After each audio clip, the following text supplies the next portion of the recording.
Good evening. Welcome to Liberty and Justice for All. Most of you out there know pretty much what I do from watching the show or from hearing about previews and so forth.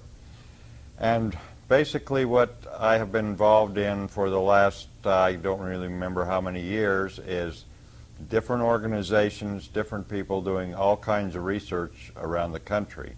Now, from a lot of these organizations, I have been given basically instructions to hate this group, or to hate the government, or to dislike this, or something's wrong with all the groups. They put all these groups together, or they keep them separate, but I'm supposed to be a part of one and hate the other. Well, I don't hate anybody. What I've found is there always seems to be some pieces missing somewhere. Some of the things that go on that the government does, that the media does, the influence in our life, the fear-causing events that keep going on, have always puzzled me because they never seem to fit together. There was always something missing. You can talk about one group of conspirators doing this, or you can talk about another group, or you can talk about the Federal Reserve, or you can talk about Congress. I don't care who you talk about. They all seem to be getting their orders from somewhere, or their direction. I don't know if orders is the right word. Well, tonight we have Eric Phelps in the studio with us to tell us what he has found out. Now, the one main thing that I have found in all of my studies, and the only place that people really come out and say, here are a group of people that you're supposed to hate, is the Jews. Well, I never hated the Jews. I got some great friends who are Jews. And so I never could figure this out. I don't think the Jews did something bad. I don't think the Jews control the world or even want to. Well, Eric Phelps has helped me out in his study. So now I'm going to introduce you to Eric Phelps, author of the Vatican Assassins. That's quite a powerful name, Eric. First of all, welcome to the show. And what do you mean, Vatican Assassins? I'm going to start right in with that. That's an awful powerful 2 words. What I mean is that the men who rule the Vatican today, particularly the Jesuit general, are the men who keep order, not only in the Vatican hierarchy, including being over the Pope, but also who maintain order throughout all the governments of the world, specifically the United States. Well, now, keep order. Do they keep order for themselves? For themselves. They Right. rule. They rule. The Pope is the absolute master of the world. He controls the Pope. Peter Franz Klovenbach is the Jesuit general of today. So he commands his Jesuit order, which in turn has all sorts of connections throughout other orders. Now, what is Jesuit? What is that? Okay, the Jesuits, actually they're called the Society of Jesus. That is their proper name. They were started in 1540 when they were given legal existence by Paul III, who was the Pope at the time, when Ignatius Loyola created his order. And Ignatius Loyola gave his obedience to the Pope, and it was the beginning of what we would call the Counter-Reformation. It was the antithesis to Luther's Protestant Reformation. Wow. So you have studied this whole chain of events. You're going to be telling us a lot of history here that I don't Hopefully I'll be able to make recall it. reading in my history classes. Yeah. And I took a lot of history in school. But in talking to you this afternoon and listening to you, they didn't bother to tell me this stuff. Well, no, they don't want us to know true history, because if we know true history, we will know who rules today. One of the things that the Jesuits hated about the United States was in the public school system. It taught true history. It taught about the Inquisition. It taught about the Dark Ages. It taught about the Crusades. And it taught about the Counter-Reformation. It taught about the power of the Jesuit order. It was on everybody's lips at the Lincoln assassination in 1865, and Oh, really? It was very well known for 20, 30 years after that the Jesuits had killed Lincoln. But it was hushed up, and by the 30s, with FDR when he came to office, they completely got control of the educational system, censored true history, and ultimately in the 60s removed the Protestant Bible from the public schools. Well, so actually it all fits in. The stock market crash of 29, everybody's desperate. FDR is our savior. Correct. Here I am with a social program to save the world, and Correct. so this was a planned thing. Absolutely. The stock market crash was caused by 3 short sellers, according to Curtis Dahl. And Curtis Dahl was the son-in-law of FDR. And the major short seller of the Great Depression was Knight of Malta, Joe Kennedy. And when I say Knight of Malta, that's the American branch of the Knights of Malta that are the soldiers for the Archbishop of New York, who is considered the Archbishop of the capital of the world, according to Pope John Paul II. So he rules, he controls the Knights of Malta. The first head of the Securities and Exchange Commission was Joe Kennedy, Knight of Malta. Oh, really? That's correct. And so he caused the Great Depression, and Joe Kennedy was the means by which FDR, the 33rd degree Freemason, got into office. And so FDR then introduces his new dirty deal with the approval of the Jesuit Charles Coughlin. Well, I thought Joe Kennedy was busy selling whiskey. He was doing that too. Oh, okay. So he was running the stock exchange and selling whiskey. He was doing one good thing. And that wasn't running the stock exchange. Okay, so now we got the Kennedys are tied in basically here. So, Oh, yes. and you're saying he was basically controlled. I'm saying Joe Kennedy was absolutely controlled by the Archbishop of New York, which at that time was Cardinal Hayes. Later became Cardinal Spellman. Now I remember something. You just struck a nerve when I was growing up, and when Kennedy was running, when he was nominated to run for president. The big flap was he's a Catholic. And you're speaking of John. John, yeah. Well, he's a Catholic, and I never could, it was like, so what? You know, I mean, what does that have to do with freedom and liberty? Do you feel there's a connection there? Now, this is an off-the-wall question, I know, but... Oh, sure, because when you read in history, the Jesuits always wanted to put a Catholic king on the throne of England. This is why they hated Elizabeth. This is why they sought to assassinate her many times. Their great thrust before the suppression was to get Roman Catholic nobility on the thrones of all the countries of Europe and thereby control Europe. In this country, there was a lot of concern about that if Kennedy, as a Catholic, would become president, that he would be beholden to the Pope and carry out his program rather than enforce the Constitution. But it basically had very little to do with religion. I don't Okay. mean, well, let's put it this way. I was raised in Utah, so I was raised in a specific religion that was different than Catholicism. Not saying either one's good or bad. I haven't a clue. Actually, I'm not too crazy about organized religion at all. But the fact is that it had nothing to do with these two different types of belief systems. It was who could be controlled. Okay, what we have to do is we have to distinguish between the Jesuit order, the Roman Catholic hierarchy, and the Roman Catholic people themselves. The Roman Catholic people have no idea of the power of the hierarchy and the Jesuit order. None. You talk to the average Roman Catholic about the Pope running to rule this country, and you think you're crazy. But that's because he's never been taught the doctrine of temporal power, which the Pope was given in 756 by Pepin the Great. 756. 756. Well, you're getting back there a ways. Right. He was given he was given spiritual power in 606 by Phocas, and he was given temporal power by Pepin 150 years later in 756. And this isn't something that's just read to the average Catholic. No, and when you see the Pope's flag, you see the two keys. One represents temporal power, other spiritual power.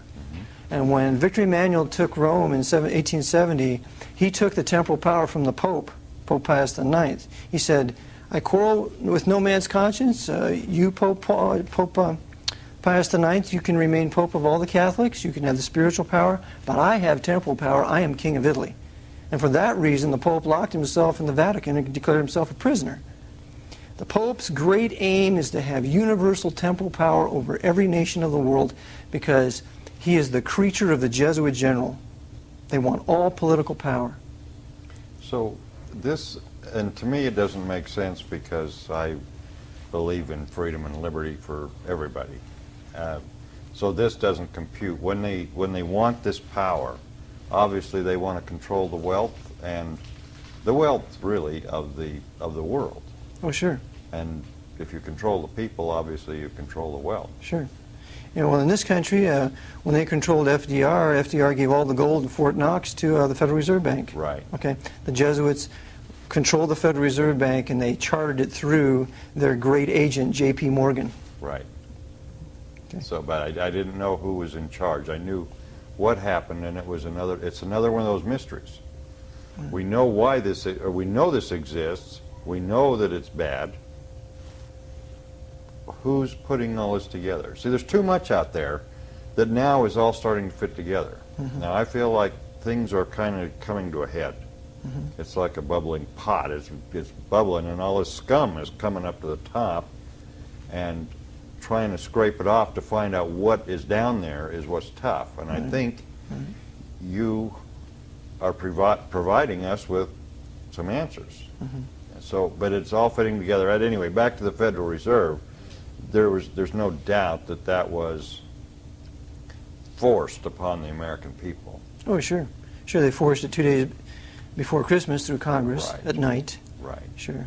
And then they sold it as something other than what it is. Right. Caused the Great Depression. Every bank that was not solvent after the Depression no longer could do business, and most of the banks were controlled by the Federal Reserve at that time. Right. Now they're basically all controlled by the Right. Federal Reserve. And the purpose for the Federal Reserve Bank was to be able to be the exclusive extender of credit to the United States Congress for the building of a huge military-industrial complex by which they would use the American military to restore the Pope's temporal power around the world, beginning with what I call in my book the Second 30 Years' War, which began in 1914 and ended in 1945.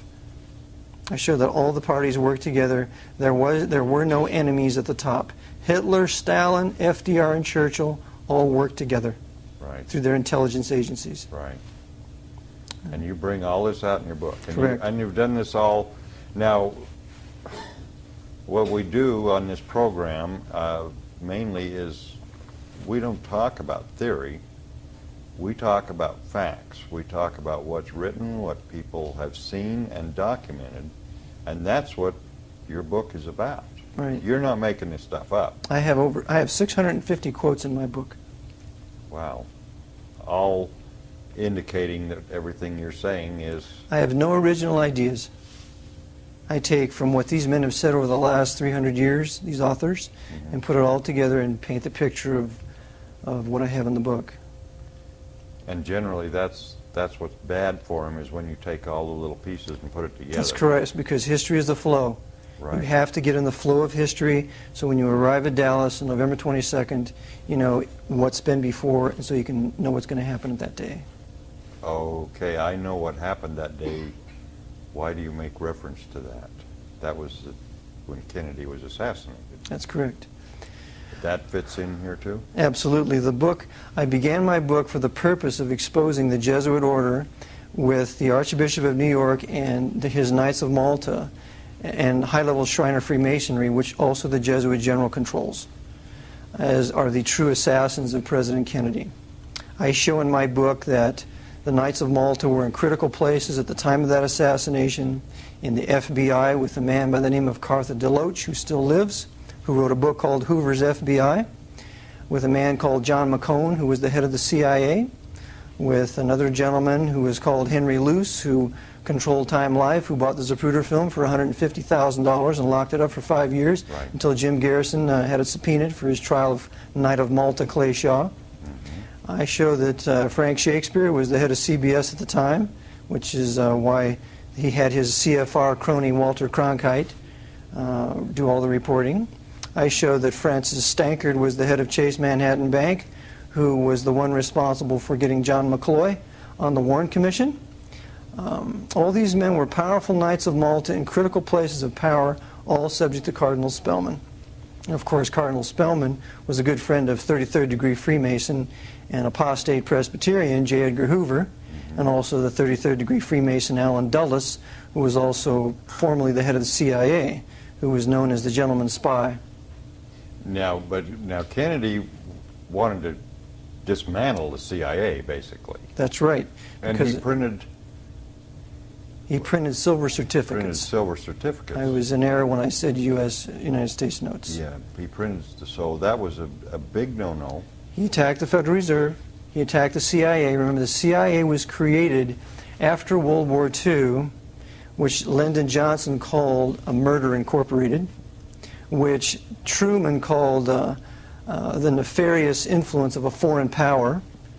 And the CIA was patterned after the SS. And one of the men responsible for setting up the CIA was Hitler's most sinister general, Reinhard Gehlen, who also set up and helped to train the Mossad. He set up the CIA.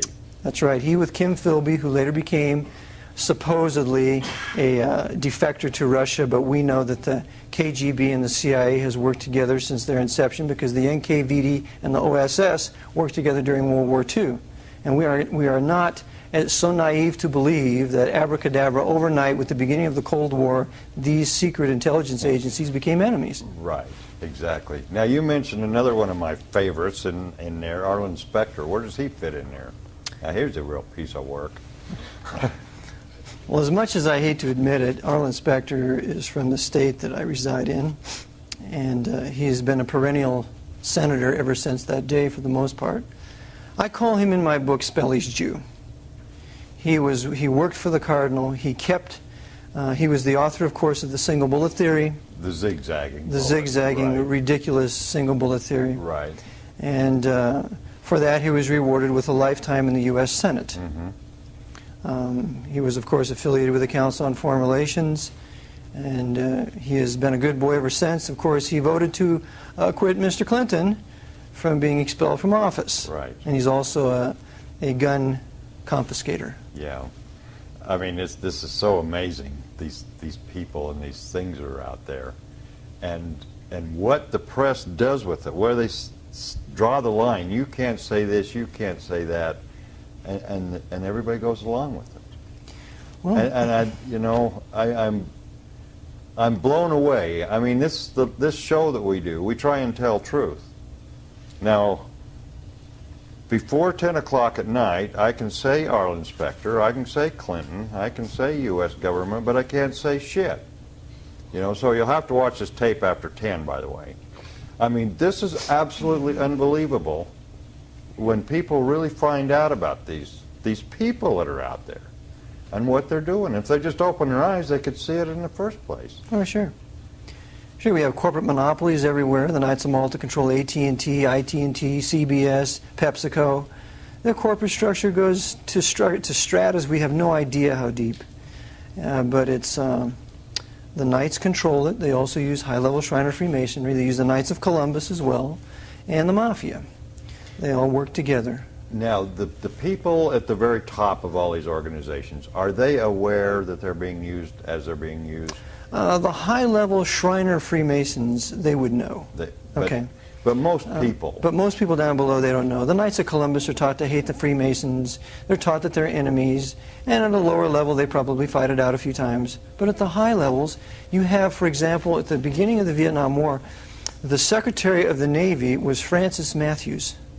Francis Matthews was the chief of the Knights of Columbus when he came into office. He was the one responsible for ferrying the North Vietnamese Roman Catholics down to the south, according to Fletcher Prouty, which was the single most agitating thing that caused the Vietnam War. So here's this the highest Knight of Columbus working for Cardinal Spellman, causing the Vietnam War. And he's working in conjunction with other high-level Freemasons and Knights of Malta. The Knights of Malta being John McCone, the head of the CIA. Prior to that, high-level Freemason of Allen Dulles, head of the CIA. So they're all working together. You just struck another nerve. Vietnam. Been there, done that. Not happy about it. What was that all about? Now, were they there too? The The purpose of Vietnam, about there? Yeah. The purpose of Vietnam was to kill 2 to 3 million heretic Buddhists, because the Jesuits have done that before. They were using Mao Zedong at the same time to kill 50 million Buddhists in China. So to kill the heretic Buddhists off, at the same time to destroy patriotism in the United States. But they also used Vietnam for the explosion of the drug trade that they had already been involved in a century before with the opium trade out of China. But they exploded the drug trade into the United States using Air America, which was controlled by the CIA, and also the Mafia, particularly Santos Trafficante. So the mob and the CIA working together to give us this huge, massive drug trade that's on every corner of every street in every major city. Right, exactly. And not fed by a bad guy in Colombia. No. No, And then they use that to justify more laws right, against the average person. right. So that was, I mean, I went to Vietnam in a patriotic way. I mean, I was going to defend my country against the evils of communism. That's right. That's what our forefathers did in World War II. Right. They thought we were going over to fight the Nazis. Right. But we were not told that the Knight of Malta, Mr. Larkin on Wall Street, was financing Hitler. We're not told that the Federal Reserve was giving millions of dollars to Adolf Hitler. Adolf Hitler was built by Wall Street, and they're going to send American men over there to fight a monster they created? Right. Okay, so what was being done is the Pope was really busy purging Europe of its Jews and purging Germany of its Protestants, because East Germany was primarily Protestant. They had built Stalin's Red War Machine with Henry Ford, when Henry Ford built Gorky. And so they mechanized the whole war machine, and those trucks and tanks that came in had all made in USA. When they killed and mass gang raped the German women of East Prussia and East Germany, to the extent that they threw themselves into the wells because they didn't want to be raped anymore by the savage Red Russian army. All that was built by the American Wall Street and credit. So my father went over there and became a tail gunner in Germany for what? They weren't fighting a real enemy. That enemy had been created by Wall Street. Right. My generation went to Vietnam for what? The North Vietnamese had been created by Wall Street. Right, exactly. So it was to purge heretics pursuant to the Jesuit oath, to make relentless war, to extirpate all heretics and liberals from off the face of the earth, no matter how many Roman Catholic people they have to kill. No matter people, all people. Right. Now, what's wrong with the Buddhists? What was their big problem with the Buddhists? Well, the Buddhists were not under the control of the Pope. They didn't need him. They could have a sustaining lifestyle there in Vietnam. Furthermore, the Buddhists have been the enemies of the Jesuits for many years. The Jesuits that came into Vietnam or into Japan in the 1500s and 1600s and sought to take over Japan. Well, the emperor expelled the Jesuits in 1639, and the Jesuits were not allowed to go back to Japan for over 250 years until they were given formal re-entry in 1913. So Magic year. right. So it was the Buddhists have been the enemies of the Jesuits for a long time, but the Jesuits feigned themselves to be Buddhists to get control. But the Buddhists, and I've had a lot of experience in Vietnam and other places with Buddhists. Buddhists are about one of the most gentle groups of people, loving, caring, leave me alone, I'm going to learn for myself. I mean, they're not war people. Right. They're not even. But they don't want to be controlled by the the Jesuit temporal power. Right. Because that's why the Buddhists set themselves on fire in Saigon, because of the terrible persecutions of that Jesuit tool, Diem. Mm-hmm. He was persecuting the Buddhists all throughout Vietnam, and so they were protesting by burning themselves. And of course, Diem was the creature of Cardinal Spellman. Yeah. And Kennedy kicked the CIA representative out of Vietnam, and Diem, of course, ran to the local Jesuit church, which he was turned over to the Buddhist generals, and they executed him. So Spellman was furious about Kennedy's responsibility in the execution of Diem. Oh, really? Right.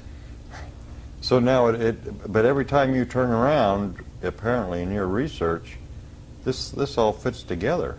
It's all about the Jesuits restoring the temporal power of the Pope around the world by erecting dictators in every country that are loyal to and obedient to the Pope. of Jesuit making. And when I refer to the Pope of Jesuit making is the infallible, quote-unquote, Pope of 1870. Prior to 1870, he was not considered to be infallible.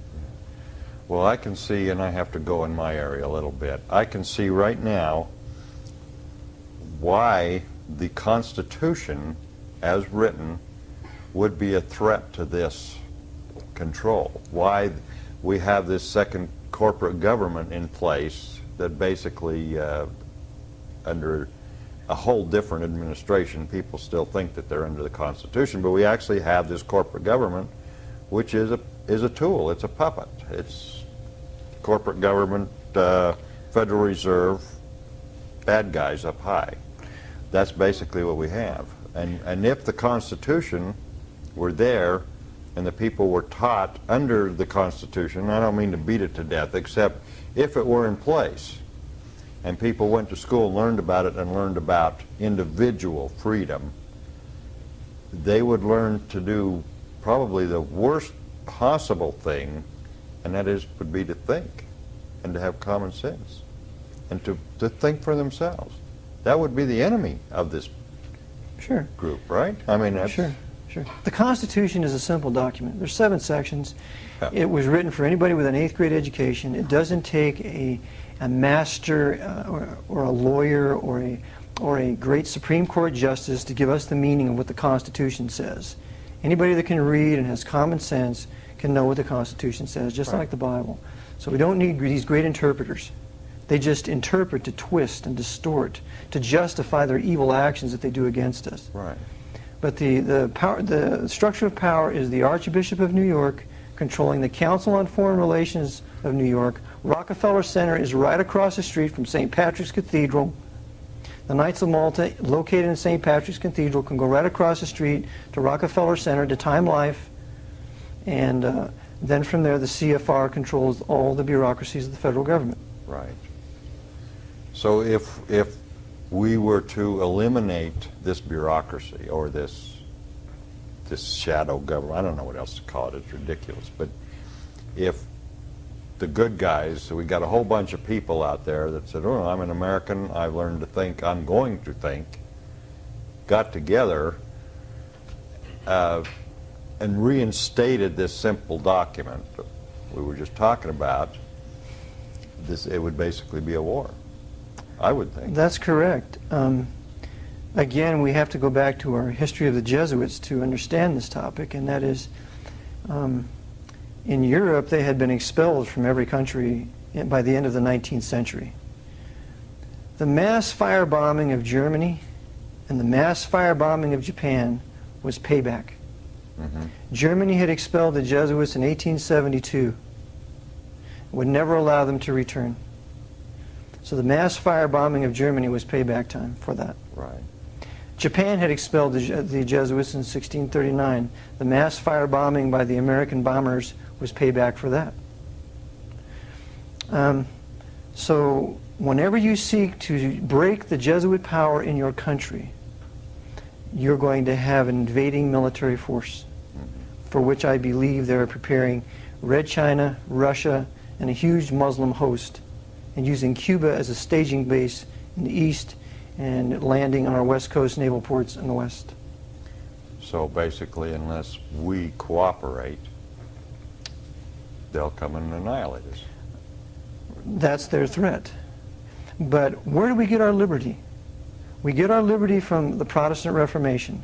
When does the modern era begin? The modern era begins in 1648 with the victory of the 30 Years' War and the Treaty of Westphalia. That's when the Dark Ages ended and the modern era began. That's when inventions begin. That's when art begins to flourish. That's when Rembrandt goes to Amsterdam and paints his beautiful portraits. That's when music starts to flourish with men like Bach. We did not have all these wonderful arts in the Dark Ages. Medical schools were closed. The great medical schools of Rome had been shut down. It was illegal to perform an autopsy. You couldn't find how the muscle tissues worked and the central nervous system and the circulatory system. It was illegal to own a crossbow. Nobody had the right to private arms. All that ended with the modern era, with the victory of the Protestant Reformation and the 30 Years' War. Yeah. And so if we're going to return to that, We need to return to the maxims of the Reformation, return to the King James Bible, and we need to never give up our guns, because the man who wrote the Bill of Rights was a Baptist Calvinist by the name of James Madison. In the First Amendment, he protects our right to the sword of the Spirit, which is the Word of God. In the Second Amendment, he protects our right to the sword of just defense, which is the right to bear arms. Right. We need them both. Well, without the second one, we can't have the first one anyway. Right. So absolutely we need them both. And those are two that I would say are the principal ones that are under attack. The guns, of course, being the first, and under all kinds of different veils of crap. I mean, they feed so much, can't say that word before 10 o'clock, but they feed so much stuff to us that is so unbelievable, but yet I hear it parroted back from people. I mean, I hear some of this stuff, and I'm thinking, where did you get an education? Where did your thought process go? And that's the schools, right? Sure. And the source of the other education is Hollywood. I call Hollywood the Jesuit theater. And I got that term from Boyd Barrett in his book on the secret and power of the Jesuits. Hollywood is the Jesuit theater. All their propaganda that they want to change the American culture with begins in Hollywood. So there they attack gun rights. The only people that have guns are the police and criminals. Right. The average guy that's a decent individual, he can't have a gun. So the other thing is that in every fascist military dictatorship, because every communist country is a fascist military dictatorship, communism is an economic system. As far as political governing is concerned, it's fascism. In every fascist communist state, nobody has any guns. Right. You don't have guns, you have terrible persecution, mass death, and so on. So anybody that advocates the abolition of gun ownership is really advocating that. Oh, absolutely. I mean, there's no question. And the people I talk to, and I hesitate to use the word intelligent, not ignorant. And ignorant doesn't mean you're dumb. It means you don't know. Without knowledge. Yeah. And there are so many ignorant people out there that if they would realize that they're only ignorant, not stupid, and just open their eyes. That's, you know, just like what you're saying right now is, to a lot of people, even some of it to me. I mean, I've gone through a lot of your manuscript. Pretty scary stuff, but it makes sense. And if the people would just look at it and say, my God, that is a fact. This took place. This happened. They did this, and this was the result. This is what they want now. I mean, you can relate things that you've got in here in the 1600s to tomorrow afternoon, I'm sure. Sure. I know, certainly yesterday afternoon. So it's good to have a key. And why people would... Now, I know what's going to happen after the show's over. My phone's going to start ringing. You hate the Catholics, or you don't like this, or you don't like that. You're picking on religion. And, I mean, I can hear them all right now. They won't have any justification for this. Well, see, I devote my book to 4 Roman Catholic priests. I devote my book to Charles Chenequi, who was the one who exposed the Jesuits as the Lincoln Assassins in 1886 with his great work, 50 Years in the Church of Rome. I devote my book to Jeremiah Crowley, who was an Irish priest who came here and who wrote 2 great works. The first one is called Romanism, Menace to the Nation, written in 1912, and he also wrote another one called The Pope, Chief of White Slavers, which is a tremendous topic. And he warned that the Vatican, or the Jesuits, were going to get control of this government and use this government to restore the temporal power of the Pope. That book gave me the key to understand all the U.S. foreign policy for the last 100 years. The other priest I dedicated to is Emmett McLaughlin. He's an Irish priest. He was a Franciscan, and he wrote some tremendous books. One was Crime and Immorality in the Catholic Church. Another was The People's Padre. Another was an investigation, I believe that's the word, into the assassination of President Lincoln. But he wrote several great works. So those 4 priests I devote this book to, and if I was anti-Catholic, I wouldn't be coming to the defense of Catholic John Kennedy and his son, John Kennedy Jr., for his murder. Right. So the issue is not Catholic or Protestant. The issue is right and wrong. Who did what to who? Yeah, but I think my point is the media has got people so brainwashed that that's all they hear. Oh my God, he said not good and Catholic in the same sentence.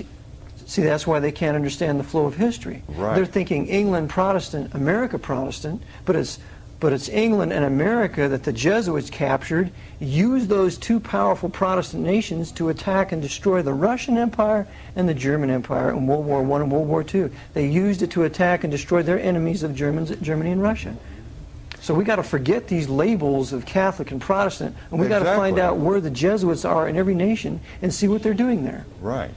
And who, exactly, and this hierarchy of control is, I don't know if that's the right word or not, but after reading what you have in here, this is a history book that should be required reading for everybody before they get out of high school. I don't care if they can add 2 and 2. They have to know what this history is. What they do with it is what they do. Just like we tell everybody on the show all the time. We don't care what you do with this information. It's up to you. You're the one that either has morals or you don't. So if you're armed with the history, if you're armed with the knowledge, then you can determine what's right and wrong and how you're going to react. But I don't know, how can we go about getting this in all the 3rd grade primer? I think this would be perfect. It's, there's always been good men of every age, and always men who wanted to do what was right of every century. And it's going to have to be up to them. There is no Savior. There is no hero, humanly speaking. I mean, the Lord Jesus Christ is our Savior if we believe on Him by faith, according to Romans 1:17.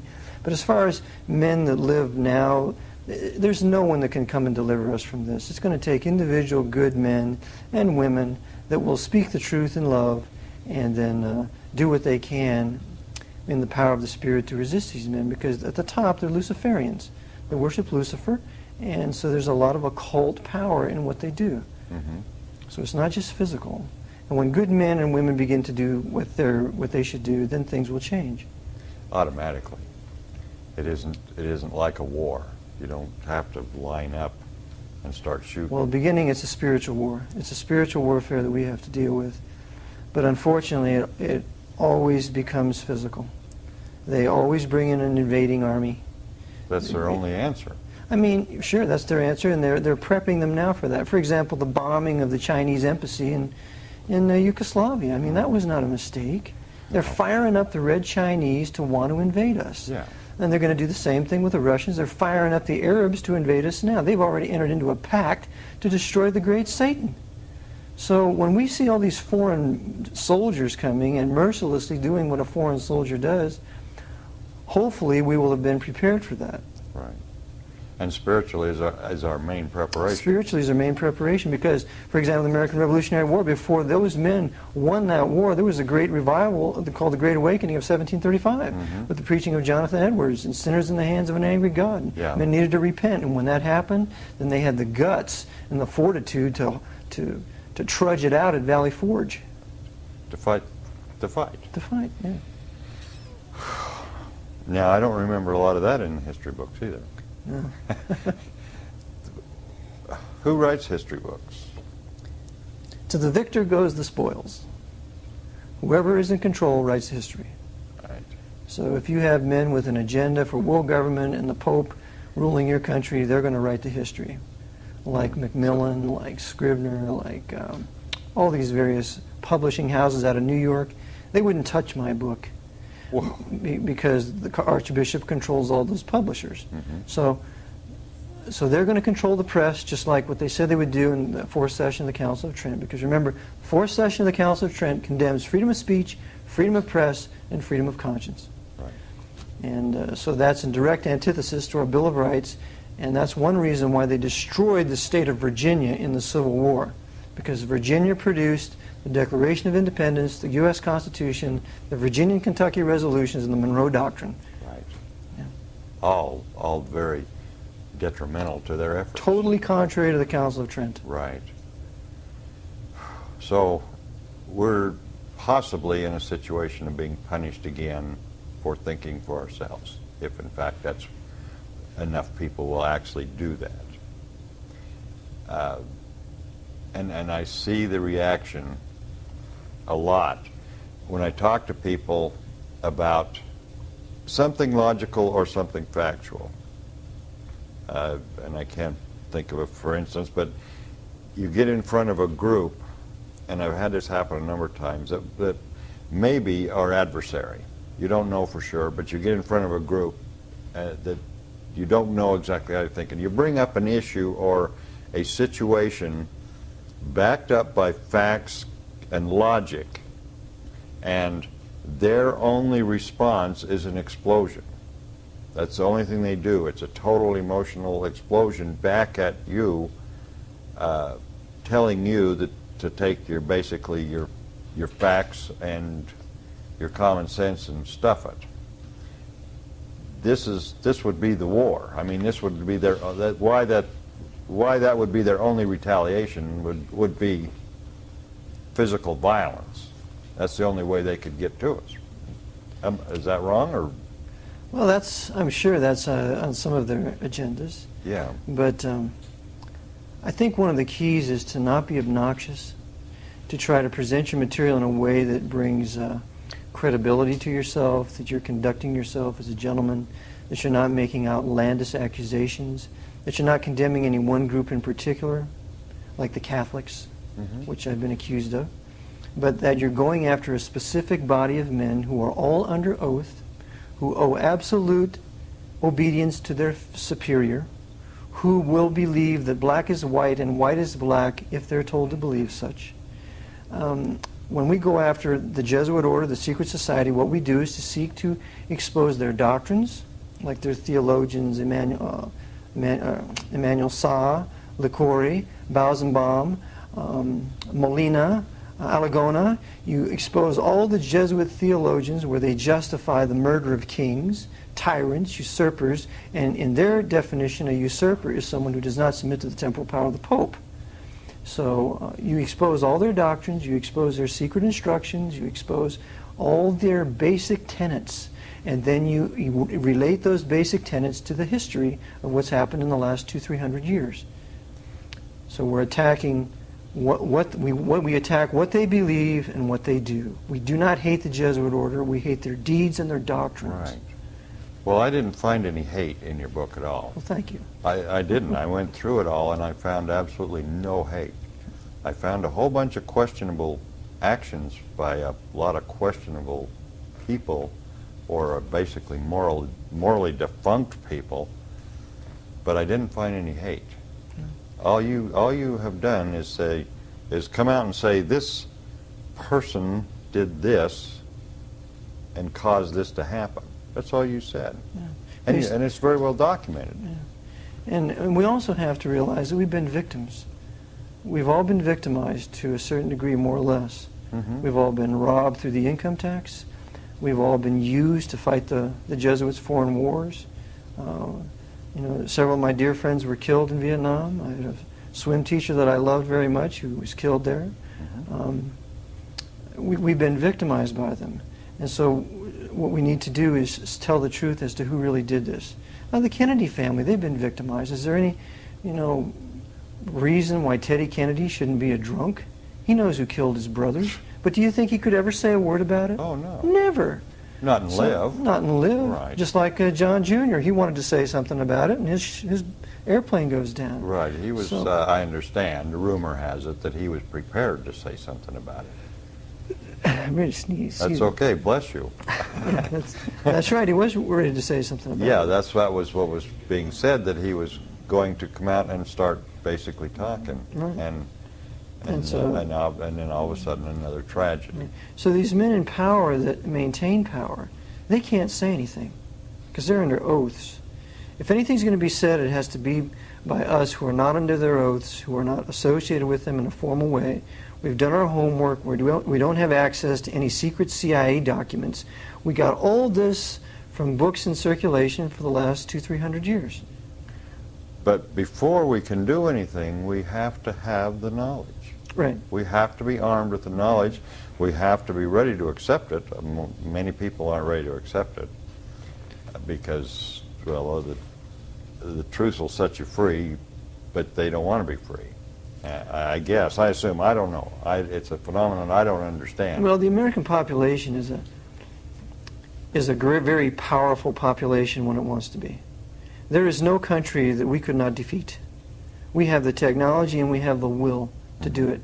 The Chinese, they don't have the will, they're slaves. The Russians, they don't have the will. And during World War II, if Hitler's invading army would have been half civil to the Russian people, they would have joined him to overthrow Stalin. So they don't have any will to win a war. We do. We could beat anybody that we wanted to. But what we have is high-level treason. We have where they're selling us out. So there's no one that can beat us if we want to. The problem is we are controlled by Hollywood, by the moguls there. We are controlled by the American Medical Association, by all the drugs and vaccinations and immunizations that they've given us. Right. And we're controlled by the consumption of drugs and the abuse of alcohol. So you get people addicted to games and amusements. They're more concerned with the batting average of a baseball player rather than who runs their government. So you get them concerned with that and the road rage, and get them addicted to violent and sexually promiscuous movies, and that's what your culture becomes. Right. The art form dictates the culture. Right. And so they've got it. And so until we can break our minds away from that kind of control, we really can't perceive their power. Well, more and more people, I mean, the good news is more and more people are seeing through this. You know, your Monday night beer drinking belcher is becoming more extinct because they're happening. I see it all the time. They are saying, wait a minute, what's going on here? And I think probably too many commercials hasn't totally fried their brain as they're supposed to. They're saying, wait a minute, I'm not that stupid. And so there is a trend. There is good news here. Well, I hope the gun issue wakes people up, because I think the average guy realizes that if you don't have a gun, you can't defend yourself. Right. And you need to defend yourself. It's not the police's responsibility to defend you, according to the Supreme Court. It's not really the Army's responsibility to defend you if you're going to be invaded. It's your responsibility to defend yourself. Right. And so hopefully that issue will wake up enough people. Well, if they would wake up, yeah, wake up is the right word. I mean, the whole reason to have a gun is so you won't need it. Right. That's the bottom line. I mean, The whole reason to have a military is so you don't need it. That's right. Washington said in order to prevent war, you must be prepared for it. Exactly. I mean, if I act like a sissy walking down through a tough side of town, I'm going to get beat up. Right. But if I walk down through that town and I look them square in the eye and they know they're going to deal with a man, they're not going to bother me. Right. And it's the same way when you deal with nations. Nations will abuse you and misuse you and take advantage of you as soon as they can see that they can do it, unless you let them know that we're not going to tolerate this kind of behavior. Right. And then they're your best friend. Right. Absolutely, Sure. yeah. They'll do anything to be your friend and stay your friend. So how are you going to get this out there? Well, I'm trusting the Lord that I will be able to find a publisher to publish it, and then hopefully it will be distributed and people will want to get it. Well, I hope so too. I would like to get it in the hands of every preacher, that he could preach it from the pulpit, because that's where it needs to begin. And then in Christian schools where they could begin to teach that to the children. Right. Because my generation and my father's generation was pretty well brainwashed, and what we need is a younger generation that knows the truth from about the time they're 18. And that would make a great difference. Right. Well, that means we got to put it together in the schools now. Or at home, too. And at home. Because fathers don't spend time with their children anymore.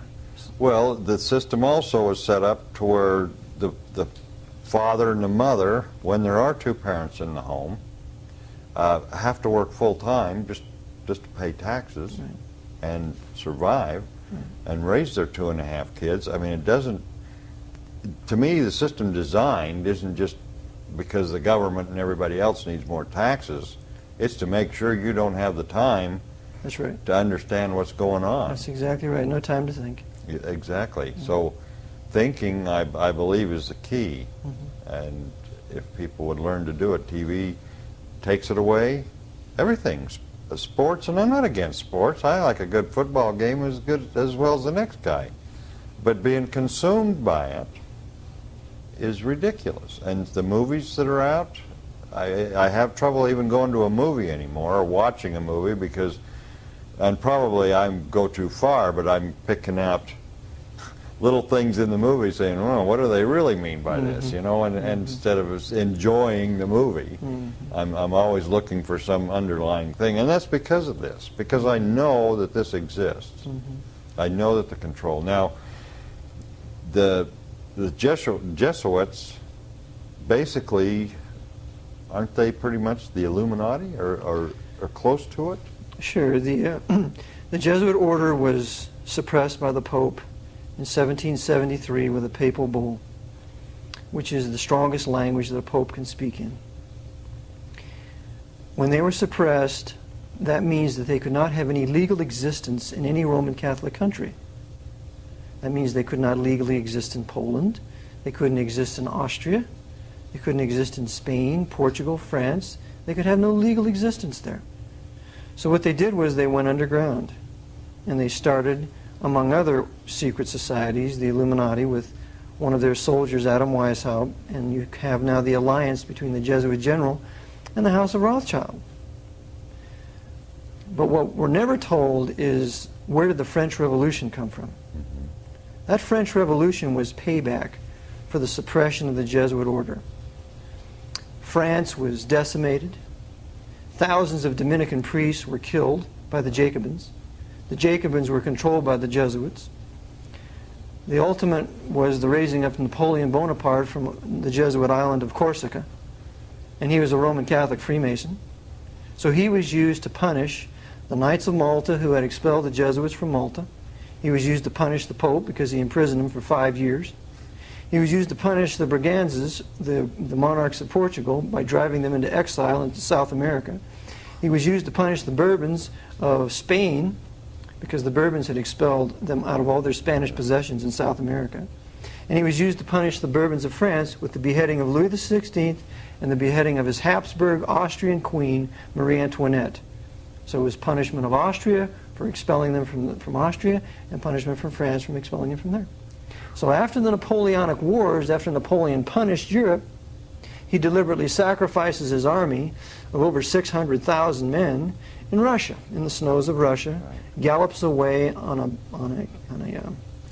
what do you call it, a sleigh, and leaves his army there. Yeah. So, and he deliberately betrayed his army, just like Hitler deliberately betrayed his German army in the East during Operation Barbarossa. So that's what happened during the Napoleonic Wars. That was the purpose for Napoleon Bonaparte. And to compare the French Revolution with the American Revolution is a travesty. It should never be done. Okay. Why? Just because of how? Well, because that was the Jesuits' order. The Jesuit was in control of the French Revolution and the Napoleonic Wars. They were not in control of the American Revolution. Right. The American Revolution was Protestant. It was carried on by Calvinists. Washington was a Calvinist. He was baptized into a Baptist church of New York by one of his captains, Captain Gano. And so Washington, and he never went into a Masonic lodge. According to his own words, he was never the master mason of any Masonic lodge, and he only went into a lodge during the last 30 years of his life about 1 or 2 times. Those are his own words in a private letter, which I have in my book. So it was a Protestant, Calvinistic resistance to tyranny by the Jesuit King of England, King George III, whereas the French Revolution was payback. It was vengeance. But do you think that, I mean, I've studied the Revolution, and you're right, it was a totally different thing. But I feel like we're being punished now for that, for that revolution. For the American Revolution? Yeah. I mean, they are trying to take back what the American Revolution supposedly established. Well, you mean practically? Practically. Okay, because they took it back in 1868 with the 14th Amendment, and then... Yeah, the 14th, I know, but I mean, we ended up with a constitution, or a constitutional republic from the Revolutionary War. Correct. Supposedly. Okay, absolutely. And it didn't last that long. Only lasted until 1868. 1868 went with the 14th Amendment. And that created the Holy Roman American Empire. Right. From 1868 to the present, by which they used it to restore the temporal power of the Pope. Right. after they destroyed the Protestant South and so on. But they basically, I mean, they lied to us. Oh, sure. I mean, it's still in the school books. I still Sure. read the 14th Amendment was put in to free the slaves. I mean, It's ridiculous. It's absolutely ridiculous. If people, again, would study it and learn what it says and what it means, and then know who they are, and remember how to think. Or just think. I mean, just when you see something going on that doesn't make sense, think about it. That's all. Well, when you have professionals that don't want to think, it's very hard to ask the common guy to think, even though they're probably more capable.